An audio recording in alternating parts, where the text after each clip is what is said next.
Good morning, ladies and gentlemen. Thank you for joining today's FARO Technologies fourth quarter and fiscal year 2019 earnings release conference call and webcast hosted by Michael Berger. And next I will turn the call over to Mr. Mike Finari at Sapphire Investor Relations. Please go ahead. Thank you and good morning. With me today from FARO are Michael Berger, Chief Executive Officer, and Alan Muhich, Chief Financial Officer. Yesterday, after the market closed, the company released its financial results for the fourth quarter and full year of 2019. The related press release and Form 10-K for the fourth quarter and full year are available on FARO's website at www.faro.com. In order to help you better understand the company and its results, management may make forward-looking statements during the course of this call. These statements can be identified by words such as expect, will, believe, anticipate, plan, potential, continue, goal, objective, intend, may, and similar words. It is possible the company's actual results may differ materially from those projected in the forward-looking statements. Important factors that may cause actual results to differ materially are set forth in yesterday's press release and in the company's Form 10-K for the year ended December 31st, 2019. During today's conference call, management will discuss certain financial measures that are not presented in accordance with U.S. generally accepted accounting principles or non-GAAP financial measures. In the press release, you will find additional disclosures regarding these non-GAAP measures, including reconciliations to comparable GAAP measures. While not recognized under GAAP, management believes these non-GAAP financial measures provide investors with relevant period-to-period comparisons of core operations. However, they should not be considered in isolation or as a substitute for a measure of financial performance prepared in accordance with GAAP. Now, I'd like to turn the call over to Michael. Thank you, Mike. Good morning and welcome to our call.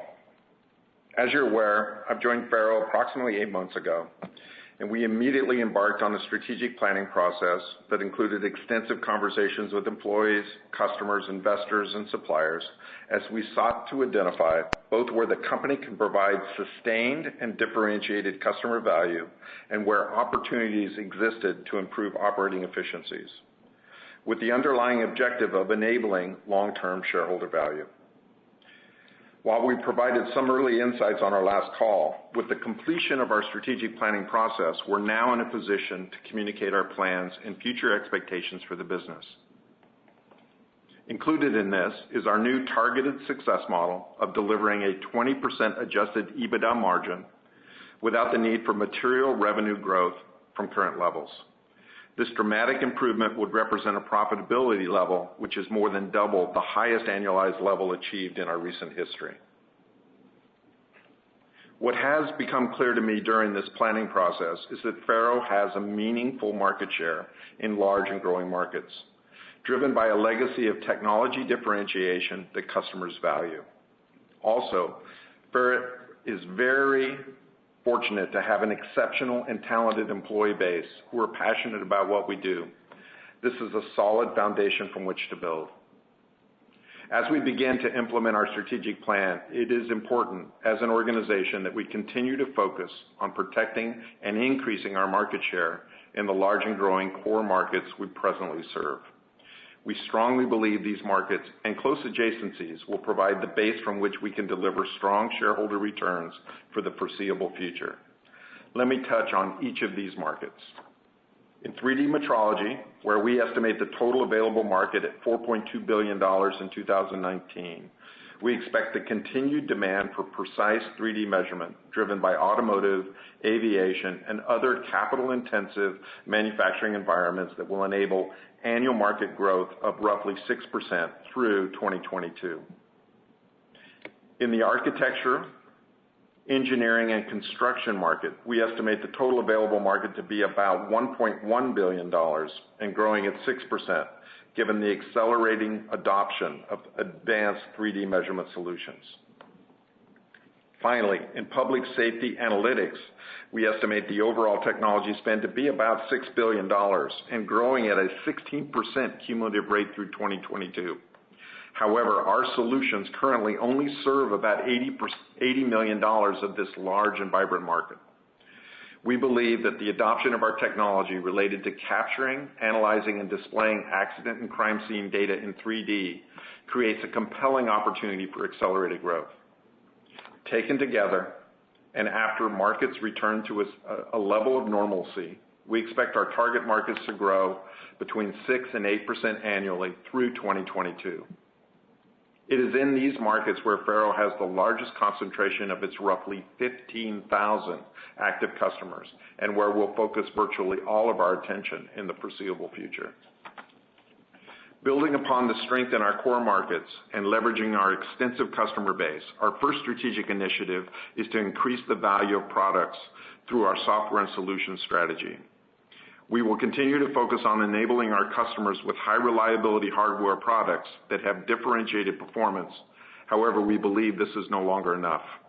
As an organization, we are increasing our focus on understanding what problems our customers are trying to solve, and in turn, providing them with a solution that not only captures or provides the 3D data, but also gives them the ability to easily turn the captured data into workflow-based information. In other words, we need to move up the food chain and transition from a hardware-centric company to one that provides complete solutions, which enables our customers to realize the full potential of a virtualized world. We have a long legacy of developing software products at FARO, with multiple teams working on multiple hardware-centric software platforms.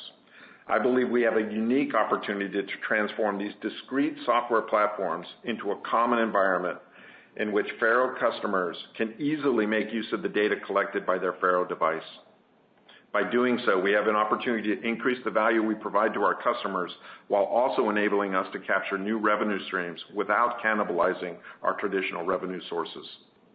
This initiative will have the added benefit of streamlining our software development efforts and yield greater productivity from our talented global R&D resource. Moving beyond product innovation, we also have an opportunity to significantly streamline how we run our business. As I outlined last quarter, our second strategic initiative is to change our go-to-market strategy. This change enables our sales resources to sell the breadth of the product line while increasing the ownership of our customer base. This change is made possible by leveraging a large and very talented pool of application engineers globally. We plan to support this industry-tested sales model with a refocused marketing function. Our new marketing leadership team is focused in two areas. First, in product marketing, our priority is to gain an increased understanding of customer applications and workflow, then translating that knowledge into value-based positioning, which considers and optimizes our customers' total cost of ownership. We aim to have a deep understanding of the problems our customers are trying to solve so that we can more effectively deliver full solutions that meet or exceed those needs. And secondly, we are transforming our lead generation process to utilize best-in-class technology to provide our sales organization with higher quality leads, which in turn are expected to drive higher sales productivity. We believe that pivoting to this well-established sales model, supported by a retooled marketing engine, will focus our sales team on better understanding our customer base. It also provides a foundation for a significantly lower cost and scalable sales model that will enable us to cost-effectively grow revenue faster than our markets. Starting today, we are transitioning to this new sales model led by our new Senior VP of Sales and Service, Kevin Beadle. Finally, our third strategic initiative is centered on organizational optimization. The company has a long legacy of strong geographic organizations with decentralized decision-making. On top of this was overlaid a business unit structure. This matrix structure, with the requisite infrastructure to support each, led to an overly complex structure that is simply too expensive for our business. Therefore, as part of our strategy, we're eliminating our vertical business unit structure and moving to a globalized functional organization that enables centralized management and clear process ownership, while eliminating layers of management and redundant resources. When looked at as a whole, I strongly believe these strategic initiatives, combined with our solid foundation in our core markets, will generate long-term growth, while at the same time enabling a significant improvement in profitability. While shifts in product strategy often take time to build momentum, We believe our operating initiatives will result in dramatic reductions in business complexity in the near term and will enable $40 million in annualized cost savings when our transformation is complete. These improvements are key to achieving our targeted success model of 55 to 60% non-GAAP gross margins, 40 to 43% non-GAAP operating expenses, which will yield an approximately 20% adjusted EBITDA margin. With that, I'll turn the call over to Alan for an overview of our fourth quarter financial performance. Thank you, Michael, and good morning, everyone. Total sales were $104.1 million for the fourth quarter of 2019 as compared to $112.8 million for the fourth quarter of 2018. As a reminder, non-GAAP Q4 2018 revenue, which excludes a $4.8 million reduction for our previously reported GSA matter, was $117.6 million.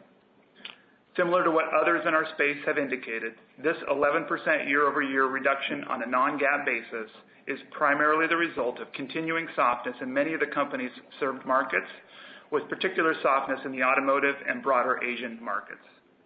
Product sales were $80.3 million as compared to $95.3 million in Q4 of 2018 on a non-GAAP basis.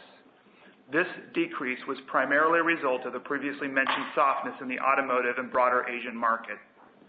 Additionally, we received approximately $3 million of bookings late in the quarter that we were unable to ship given customer-requested ship dates. Service revenue of $23.9 million grew 12% when compared to $21.3 million in Q4 of 2018 as a result of continuing efforts to ensure customers maintain calibrated tools through paid annual maintenance. New order bookings were $116.9 million for the fourth quarter of 2019, down 4% as compared with $122.2 million for the fourth quarter of 2018. As a result of today's announced strategy and business transformation, we expect to incur approximately $75 to $85 million in non-recurring charges, beginning with $49 million booked in the fourth quarter and the remaining amounts to be incurred in the first half of 2020. This overall charge includes about $18 to $22 million of cash charges, with the remaining balance being non-cash and comprised of tangible asset write-offs of about $21 million, and the remaining balance related to intangible asset and goodwill impairments. GAAP gross margin was 41.9% and included approximately $15 million in inventory write-downs. Non-GAAP gross margin was 55.7% for the fourth quarter of 2019, as compared with 57.7% for the same prior year period. The reduced gross margin is a result of the overall reduction in revenue, which adversely affected our fixed cost absorption. GAAP operating expenses were $91.8 million and include approximately $35 million of the previously mentioned restructuring charges, as well as $3 million in acquisition-related intangible amortization and stock compensation expenses. Non-GAAP operating expenses of $53.3 million were $1 million lower than Q4 of 2018 as a result of lower commission expenses associated with lower revenue. GAAP operating loss was $48.2 million for the fourth quarter of 2019 as compared with operating income of $5.8 million for the fourth quarter of 2018, driven by the lower demand environment. Adjusted EBITDA was $8.1 million, or 8% of sales in the fourth quarter of 2019. Our GAAP net loss was $49.7 million. Our non-GAAP net income was $3.1 million, or 18 cents per share for the fourth quarter 2019, compared to non-GAAP earnings of 62 cents per share in Q4 of 2018. We continue to maintain a strong capital structure with high liquidity and no debt. In the fourth quarter of 2019, we generated $14.5 million in cash, resulting in a cash balance of $150.9 million exiting the year. I should note that as a result of eliminating our vertical business unit structure, which was the basis for our segment reporting, we will no longer be reporting segment results. As Michael mentioned, we believe the restructuring efforts outlined today will yield approximately $40 million in annualized cost savings from our 2019 expense levels that will be realized by the fourth quarter of 2020. These reductions are expected to enable our targeted financial model of 55 to 60% non-GAAP gross margin and 40 to 43% non-GAAP operating expenses and yield adjusted EBITDA levels of approximately 20% of revenue. We do not believe meaningful revenue growth from current levels is required to realize our new financial model. Beyond these near-term actions, we believe we are making the necessary structural changes in both product evolution and go-to-market, led by new sales and marketing leadership in all areas to drive outsized growth in our core markets in the years ahead. Finally, we are closely monitoring the potential impact the coronavirus outbreak may have on our business. Given our limited operational footprint in Southeast Asia, we do not presently expect a material impact to our operations. That said, and consistent with what others are reporting, it is too soon to say what impact it may have on our already relatively soft demand environment. This concludes our prepared remarks, and at this time, we'd be pleased to take any of your questions. At this time, if you would like to ask a question, please press star and 1 on your touch-tone phone. You can remove yourself from the question queue by pressing the pound key. Again, that is star and 1. We'll take our first question from Jim Ricchiuti with Needham & Company. Please go ahead. Hi, thank you. Thanks. Good morning. Just a quick question. I may have missed it, but when you talk about some of the targets with respect to margins, any timeline associated with it? How should we think about the time frame on that, particularly that 55 to 60% gross margin? Well, I think from an overall profitability standpoint, we expect to, again, realize the targeted adjusted EBITDA, or at least realize the $40 million worth of savings in the back half of the year, more towards Q4, as we indicated. From a margin impact, from a gross margin impact, and moving towards the higher end of the range, we would expect to, again, see some gradual improvement throughout the year, starting at kind of presently where we are. As you know, our fourth quarter non-GAAP margin of 55.7 is towards the lower end of the range, so frankly, we don't need any improvement to be within the range, and that's kind of the current operating assumption there, Jim. Got it. And the company has had some previous targets, as I'm sure you know, right, that we're looking for gross margins in excess of 60%, and clearly, that's not your guidance. But, I wanted to just kind of square that with what you're trying to do with the increased software solutions focus. Is there any way to maybe think about, longer term, how we might think about gross margins? No, I actually think the software solutions space should yield higher margins as a mix. It really comes down to the mix of revenue, hardware to software. And I think we're trying to be very conservative about giving forward guidance as it relates to that. But I do believe the software and solutions strategy should be accretive to the current gross margins. So I think there's potential upside, but we haven't really talked about it publicly yet. And I think in terms of the timeline around software and solutions, as you probably are aware, Jim, making that transition and making that pivot does take some time. And at the same time, we're going to be transitioning from a perpetual license model more towards a subscription model, as we've indicated in prior calls. And again, everybody is aware that creates a little bit of a drag or a little bit of it'll temper that software revenue growth. So again, that mix change and the impact that it might have on gross margin will likely take some time. Okay, that makes sense. Last question, I'll jump back in the queue. It sounds like you're not necessarily seeing an impact from coronavirus, but what I'm also curious about is just, what you guys are seeing or hearing from the standpoint of any key components, supply chain issues, logistics issues, which, while you may not have a lot of direct exposure revenue-wise in Asia, in China, what are you seeing in the supply chain? Actually, bulk of our supply chain is pretty much focused in Europe and in North America, so we're a bit isolated from it. I do believe that we are concerned about the coronavirus and the impact that that'll have on demand, just as many of the companies that would be purchasing equipment from us have been shut down or delayed delayed openings. So I think, that has actually not worked its way through. And as you know, a big part of our revenue in a quarter is turn. So it's not like we're seeing a huge effect on backlog. It's kind of, it's a real-time event for us. So that's kind of why we've got the disclaimer in there. We're reading the same stuff you guys are reading. Our supply chain is not really impacted. We don't really have a big operational footprint in China, but we are concerned about the buying habits of our current customer base. Got it. Thanks very much. You're welcome, Jim. Thank you. And we'll take our next question from Andrew DeGasperi with Berenberg. Please go ahead. Thanks for taking my question.